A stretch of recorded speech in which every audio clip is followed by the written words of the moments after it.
Ask not for whom the bell tolls. It tolls for Shane fucking McMahon. For reasons.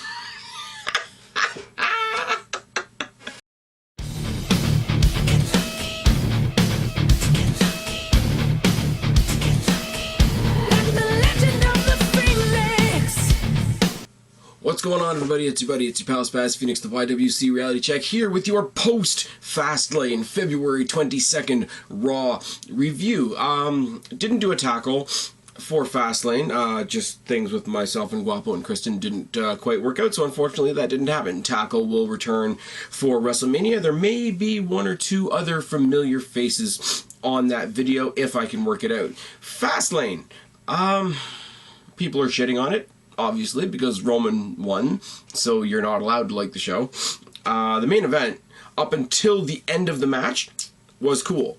The way the match ended, obviously, was lackluster. Let's go down the card a little bit. The 3-on-3 big guy match was about as good as can be expected. The Social Outcasts versus R-Truth was meant to prolong the Golden Truth storyline, so I can forgive that. Jericho and Styles was as good as we thought it would be.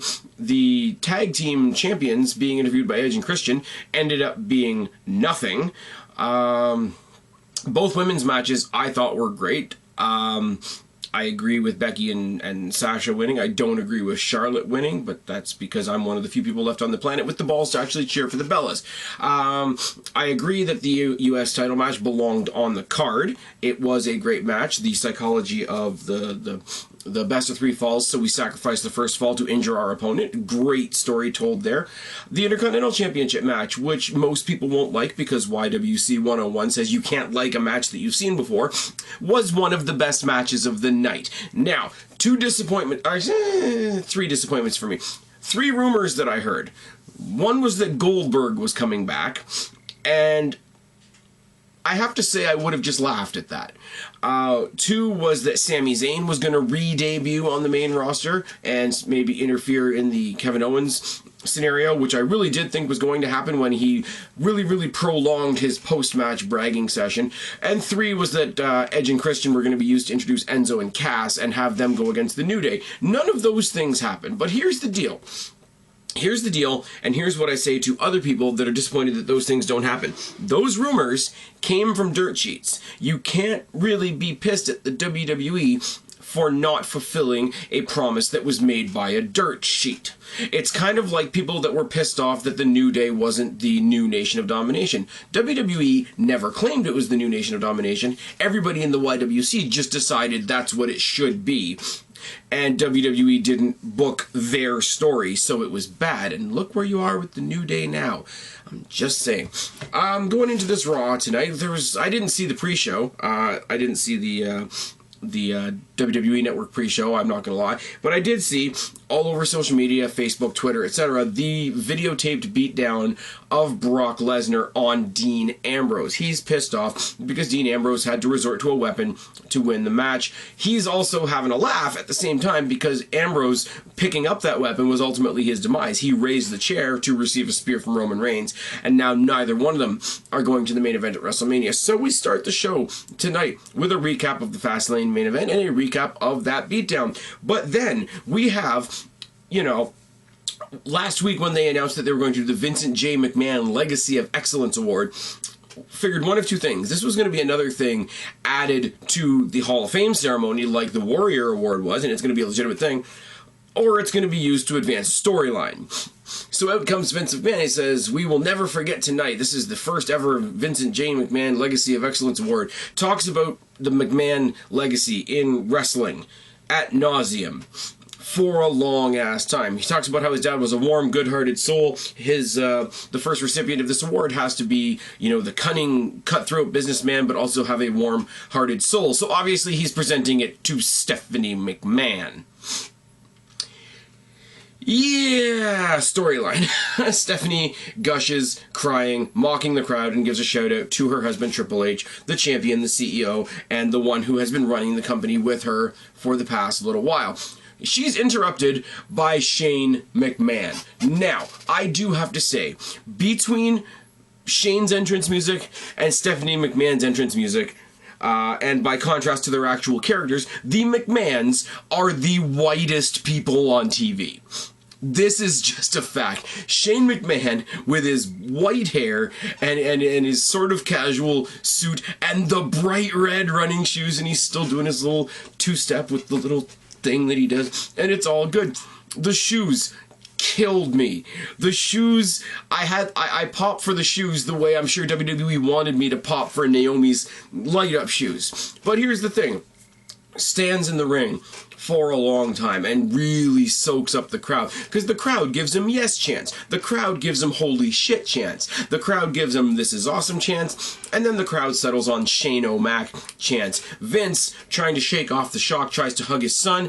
Shane backs it off, tries to shake his hand. Shane backs it off. He thanks the crowd, says this is the last straw, now I'm back. Somebody should deserve an award like this one day, but Steph, you don't. Steph mocks him for leaving 7 years ago. Me and Hunter had to run shit, and Shane sort of does this little thing with his dad. She really doesn't know, does she? You and Triple H aren't running the place. You're running the place into the ground. Look at the stocks. Look at the investments. Look at how many superstars are injured right now.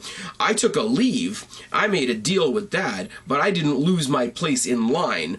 I stepped aside to pursue some other pursuits and let you climb the ladder, but I never lost my spot. Steph says, tries her best to invalidate everything he's saying. She says, you left a long time ago. I got WrestleMania to worry about. If you want, I will get you a ticket.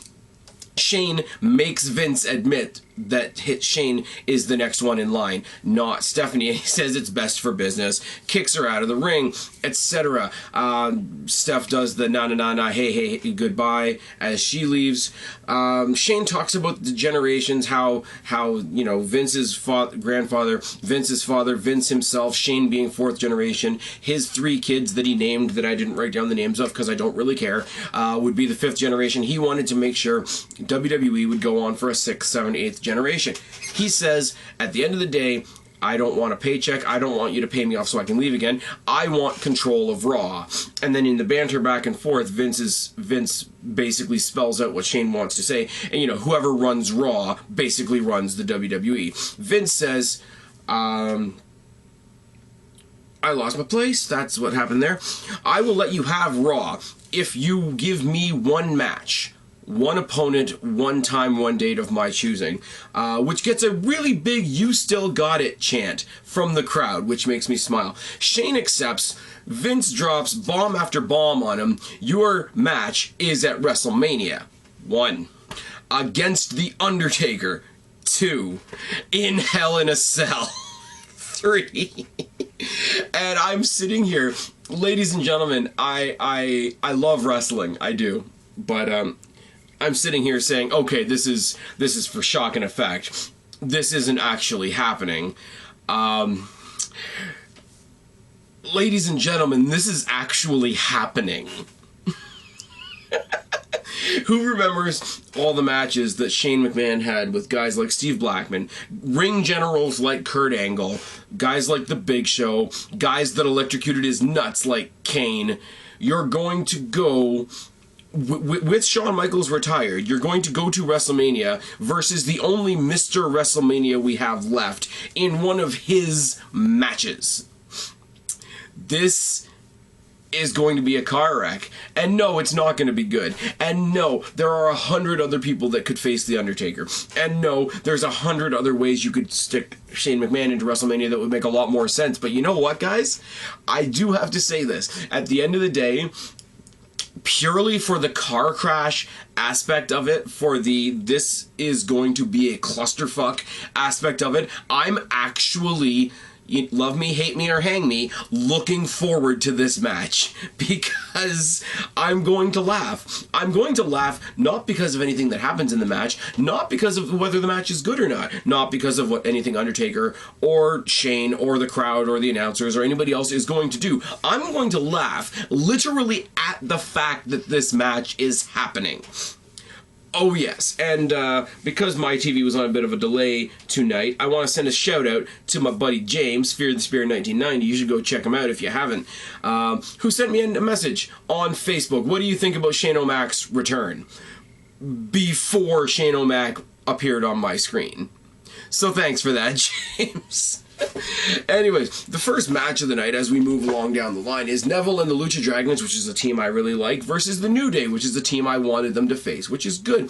Woods and Kalisto start with the collar and elbow tie-up, arm drag and forearms by Kalisto, armbar and an elbow drop and an elbow to the elbow by Kalisto, standing moonsault by Neville and an armbar, thumb to the eye by Woods and a super kick by Neville, jawbreaker by Kofi, belly to belly by Big E, unicorn stampede by the New Day, slingshot low corner dropkick by Kofi Kingston, running kick to the face by Kofi, and a headlock, arm drag by Neville, and a standing dropkick by Kofi Kingston. Choke on the ropes by Kofi, and while he's being choked on the ropes, he also gets a kick to the midsection by Woods. Stomps and a splash by Big E and a leg drop by Kofi. Neville tosses out Woods, who, I don't know whether this was intentional or not, smokes his face on the steps and has the Krispy Kreme donut look, as Jerry Lawler would say. He is completely glazed over. Clothesline to the back by Kofi Kingston, top rope elbow by Sin Cara. Crazy chops and kicks by Sin Cara to Kofi. Tosses Kofi out of the ring and then hits a suicide dive. Springboard moonsault by Sin Cara back in the ring. Top rope drop kick by Kalisto, who's tossed out by Woods. Pendulum kick by Neville. Big E misses that inside out splash that he does from the center of the ring. Spear that he does through the ropes to the outside. He misses it and lands with a pretty big splat, being the biggest guy in the match. Neville hits a 450 off the apron onto Big E. Kalisto hits a 450 off Neville's back onto Woods. Sin Cara misses the swanton on Kofi Kingston. Kofi Kingston comes back with a Trouble in Paradise. New Day gets a win that I have no problem with whatsoever. I wouldn't mind this match on a pay-per-view, guys. I know I buzzed through that, but you guys know that I've been watching these videos for a long time. My notes are not the greatest at the best of times. Me trying to write notes and keep up with this match was a fucking mission. Backstage, we have Roman Reigns being interviewed by JoJo. And just going to put this out there. I mentioned it on Twitter. JoJo's short, guys. I'm just saying, putting that one out there. He's got no update on Ambrose as of yet. He's flipping away on his phone or whatever. He talks up the match between him and Triple H and how he's come this far. The family drama is out of the way. All the authorities bullshit is out of the way. It's finally going to be the match that I want at WrestleMania. Roddy Raw. Brock Lesnar and Paul Heyman come out.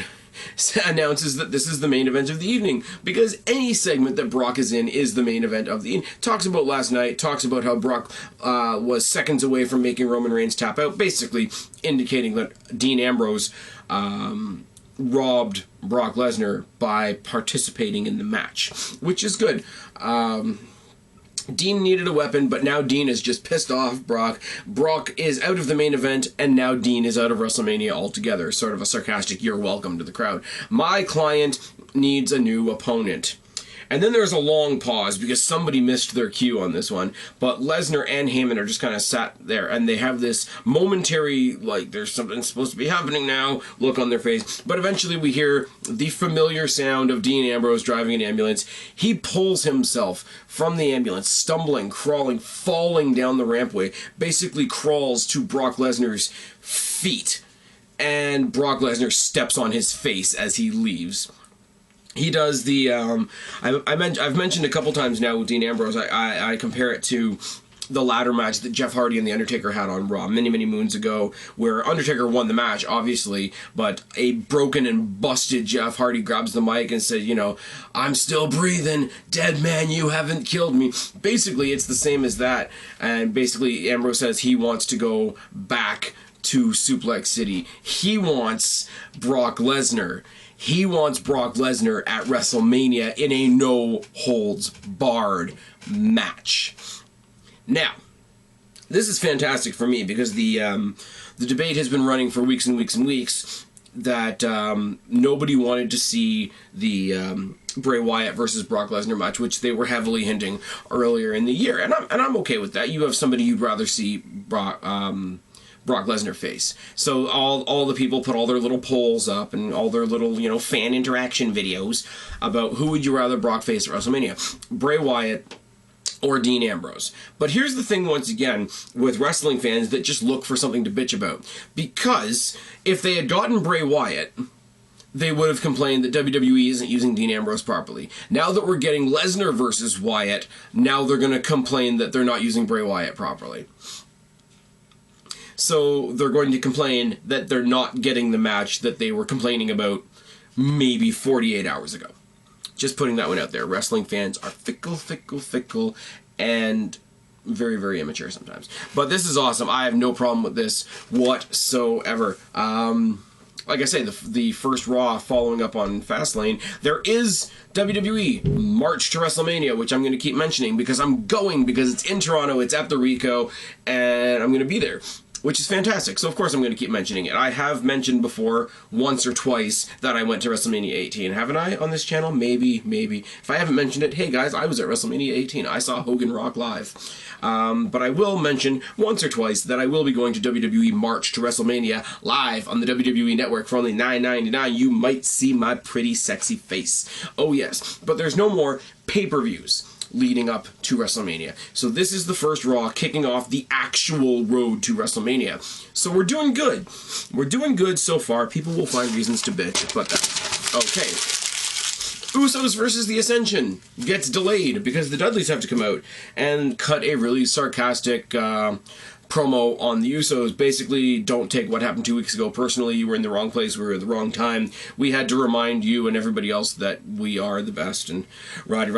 If we're pushing this to a secondary tag team match at WrestleMania, no problem with this whatsoever. This Usos Dudleys thing could happen without the tag team titles being involved. I wouldn't mind that at all.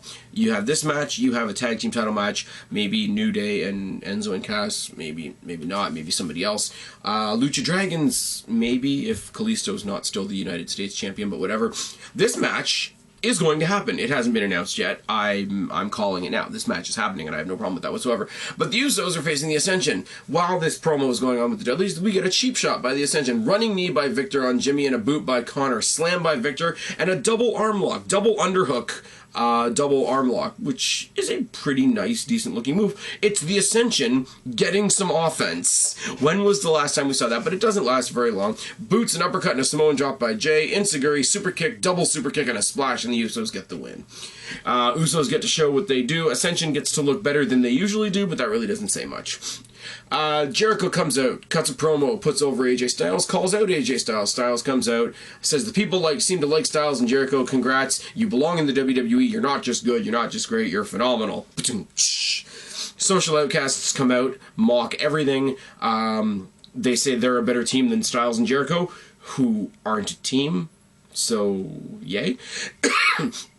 And Jericho just sort of does one of those, well, maybe we're a team now. And as we go to commercial break, we come back. There's a tag team match. The common theme with Chris Jericho when he makes an appearance on Raw or SmackDown, he gets to make all of his own matches. Is that not the constant theme? But we have Jericho and Styles versus Slater and Axel. It's... It shows that the social outcasts do actually have some skill in the ring. It shows how great both Jericho and Styles are for whatever their respective matches are going to be at WrestleMania.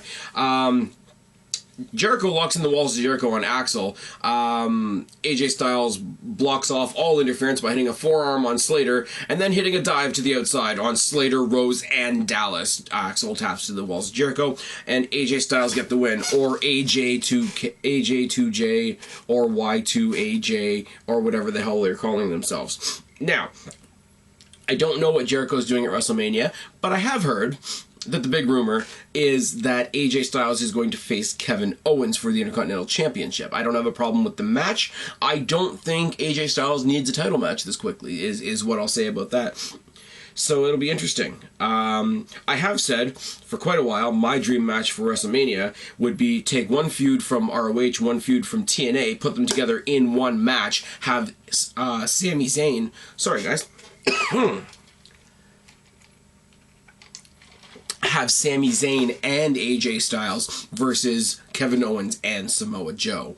I think that would be a phenomenal David versus Goliath in a tag team form. I think it would go really good. Stephanie and Triple H say tonight that tonight didn't start the way we wanted it to, but in the back they say we're going to end it the way we want it to. Triple H says, Stephanie, do you want to tell him or should I? Stephanie says, I will tell him. And then when we come back from commercial break, we see Stephanie telling Roman Reigns that he's going to be facing Sheamus tonight. And I'd be careful, Roman, because, you know, wherever Sheamus goes, the League of Nations is sure to follow. Now keep that in mind. Keep the League of Nations thing in mind when we get to the main event. because in all reality, we're getting Roman Reigns versus Sheamus again.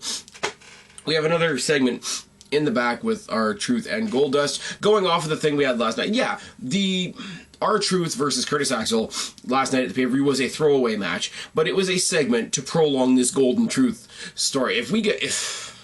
Now, I will say, I do want Golden Truth to be a thing because I think it'll be entertaining. If Golden Truth are the ones challenging the New Day at WrestleMania for the Tag Team Championships, I'm not on board with that at all. Goldust gets a cake in the face. I do think it's funny that his peacemaking cake to R-Truth is a brown cake with gold icing. I don't know whether that's racist or just really creepy. Put it down in the box below. Tell me what you think. The Wyatts versus the so-called titans of the WWE. Big Show, Kane, and Ryback. Obviously, a rematch from last night, except for Braun Strowman isn't in the match. Bray Wyatt is instead. The Wyatts come down. They put both of the sheet masks on Byron Saxton, which Michael Cole and JBL think is the funniest thing of the night. It's an average big guy match with nothing really of note except Ryback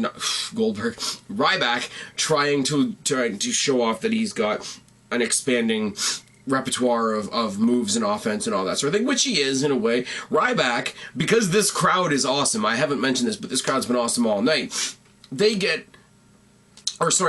him Goldberg and Gilberg chants. For those of you out there old enough to remember Gilberg, that made me smile legit.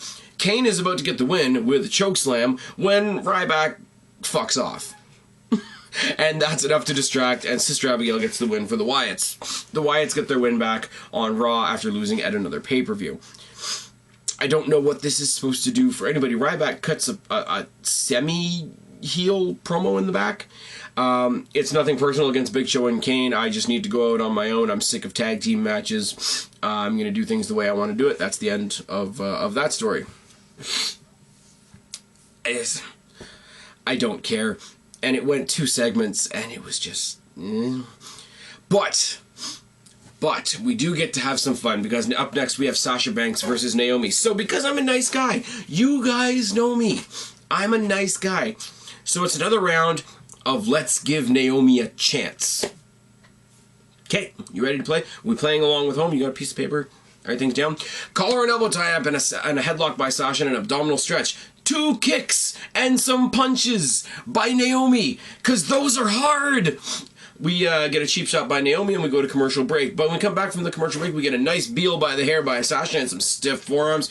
2 boots and a high double knee takedown by Sasha. Naomi yanks Sasha off the top, because that's hard. Becky takes out Tamina on the outside. Bank statement gets the win for Sasha. Naomi, you are a jobber. Unlucky. Sasha comes out, Charlotte comes out while Sasha and Becky are high-fiving and fist-bumping and all that. She's got a shirt that's made to look, or a top, wrestling gear top, whatever, made to look like the Bellas that just says champion on it. It's terrible. She cuts a horrible promo, but the shtick of it is basically some point between now and WrestleMania, there's going to be a match between Becky and Sasha for the #1 contendership. They don't say when, and yes, if you don't see the writing on the wall, that match is going to happen. There's not going to be a winner. We're going to get a triple threat match at WrestleMania, and I, for one, am okay with that, because it means it won't be Naomi. It won't be Tamina. Yeah. Means Paige is totally left off the WrestleMania card unless they're going to have a second women's match. Paige can defeat Naomi on the pre-show. That would be just fine. Godfather is going into the Hall of Fame for reasons. He's being inducted, not abducted, that probably happened many, many years ago. He's being inducted by the APA. For reasons. Because here's the deal. If you want to make the loose tie between Kama Mustafa being in the Nation of Domination with Farouk, then cool, make that connection. But Farouk Ron Simmons became into the APA, Kama Mustafa went on to be the Godfather. The Farouk that was in the APA didn't have any ties to the Godfather. And when you see the Hall of Fame graphic for 2016 and you see that the only two people being listed so far for induction are the icon Sting and the Godfather. Okay, Fabe said it on Twitter. He just... Godfather being on the same graphic as Sting just makes me laugh. And it does. I like the Godfather. Godfather's shtick back in the day was great. Even when he went totally the other direction and he was the good father in Right to Censor, that was still amusing. How much, in a PG era, how much of Godfather's gimmick and shtick and career from that gimmick point of view are they actually going to be able to show at the Hall of Fame ceremony? But, you know, he's a pimp and he's got the hose and all that. He's not going to do the whole pimpin' ain't easy thing, is he? On PG WWE Network. That's not going to happen. But, for all intents and purposes, Godfather's going in the Hall of Fame. Why the fuck not? I half expected him to be inducted by Val Venus, but there's really nothing else to be said, is there? Roman Reigns versus Sheamus with the League of Nations in his corner is the main event. Roman tackles him in the corner to start. Sheamus works the arm. The commentators do a really, really good job constantly reminding us on how Brock Lesnar worked on Roman Reigns' arm last night, had him locked in the Kimura for quite a long time. Listing off all the other people whose arms had been broken by the Kimura, Shawn Michaels, Triple H, etc. Really, really good storytelling by the commentators in this match. I'll give them credit for that. Several elbows to the arm by Sheamus and a key lock, uppercuts and headbutts by Roman. Sheamus steps on the hand, stomps on the arm, and locks on another arm bar. Great psychology from Sheamus. What? Anyways, let's go Roman sucks chants. For anybody that wants to make the John Cena joke, go for it. I can't even say anything at this point. Roman tosses out Sheamus and Supermans him off the steps. Kind of does it like Hardy Boys poetry in motion style, but instead of being a crossbody, it's a Superman pun. And it's all good. Kitchen sink by Sheamus, who tosses out Roman Reigns. Roman Reigns eats one cheap shot by Rusev. This is the only interference that we see televised of the League of Nations in the entire match, because when we come back from commercial break we hear from the commentators that the referee tossed the entire League of Nations to the back over the course of the commercial break. So the big bad threat from Stephanie McMahon to Roman Reigns, where she said, hey, keep in mind wherever one goes the other three follow, was Rusev hitting one cheap shot. Yes. We come back from commercial break, and there's a lot of things happening. There's an Irish Curse backbreaker by Sheamus, but there's a JBL chant and a Let's Go Roman sucks chant that is getting louder. Superman punch by Roman, and Sheamus bails spear on the outside by Roman. Triple H's music hits. And this is where everything goes to shit. Because Sheamus doesn't use the opportunity, doesn't use the distraction to, you know, get a quick win, bro kick, 1, 2, 3. No, Sheamus fucks off. And good for him. They brawl in the aisle. Roman Reigns punches Triple H off the apron as he tries to get into the ring, clotheslines him into the timekeeper's area, which is bad, which is where it all goes wrong for Roman Reigns, because Triple H gets not just the ring bell, but the board that the ring bell is mounted on, and jams him in the throat with it, which is a pretty decently dirty looking move. Triple H busts Roman's face open on the desk, and I mean Roman Reigns eats commentator table at least 20 times. They go to Triple H for a while Roman gets the fake blood or the capsule or whatever he does. His face is busted open. If it is hard way, I'm sorry, but I'm assuming with the amount of time the camera was off him that they did a blood capsule or some kind of blade job or whatever. It's a Triple H match. That's allowed to happen. Beats the living crap out of him, pulls his basically lifeless body off the table, gives him another couple 10 shots in the face. The wrist tape, they make a big deal when Triple H is coming down to the rampway, or coming down the ramp to the ring, that this is not the CEO Triple H. This is not the guy that's been running our company. This is the cerebral assassin, the game, the King of Kings. He's got the street clothes on. His hands are his hands are taped up pretty damn stiff too, from the looks of it. He's got the trademark leather jacket. He's carrying the belt, but he drops it pretty quick. The white tape on his hands is drenched red at this point, and a very, very awkward, and I will admit, very, very painful looking pedigree on the lower portion of the ring steps is the last thing we see as we go off air. Triple H honestly looks like he breaks character a little bit to soak in all the cheers that he's getting from the fans. Because, you know, in this feud, I mean, I do try my best to defend Roman Reigns when I think he needs to be defended, because I think some people go way over the line. But you do know, as far as the fans are concerned, that Triple H is the face in this match. He got a pop when he came down and interrupted this match, because people want to boo Roman Reigns, and worse than that, they don't give a shit about Sheamus. This is just a fact. These are true facts. Triple H gets a pop almost by default, but while he's bloodying Roman Reigns, the pop that he's getting from the crowd, the roaring crowd reaction that he gets from this crowd is noticeable, because this crowd, like I say, was really, really good. But there's a moment at the end where he's standing on the steps and he's holding his belt up in the air, and the look on his face, it's not like pissed off, angry, aggressive heel. He breaks character for a second. I don't know whether it was intentional or not, because he's genuinely soaking up the cheers from the fans. And you know what? For Triple H, who gets as much shit as we give him these days, you know, never puts anybody over, rah-de-rah-de-rah, you know, squashes everybody. I'm happy for him for that. If that sounds like a funny thing to say, I'm sorry, but I really honestly am happy for him for that he gets to do that. I mean, he gets to do it because he's facing Roman Reigns. But it is what it is. Once again, I gotta go back to the hypocritical fans who always complain that Triple H buries people, but if the guy that he's burying is Roman Reigns, you cheer him from the rafters, don't you? Anyways, let's see. This is something I'm gonna try and do for all the Raws leading up to WrestleMania. This is something I'm gonna call Mania So Far. Mania So Far, we have Roman Reigns versus Triple H for the World Heavyweight Championship. We have Undertaker versus Shane fucking McMahon in a Hell in the Cell match, and we have Lesnar versus Ambrose in a street fight, which up until yesterday you all wanted. So I'd love to see the way some people are going to twist that. Pretty sure we're going to get that Divas triple threat.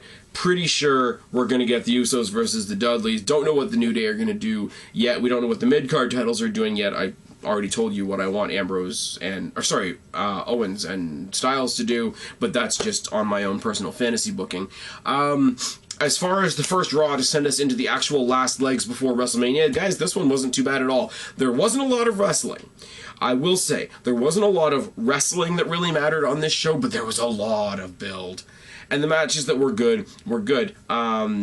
Sasha destroyed Naomi again, which made me smile because I'm biased like that. Anyways, I've been Spaz, your YWC Reality Check. Subscribe up there, talk down there, start a conversation, keep all these conversations going. Don't be a stranger. I will talk to each and every last one of you later, but for right now, I'm tagging out. Bye, guys.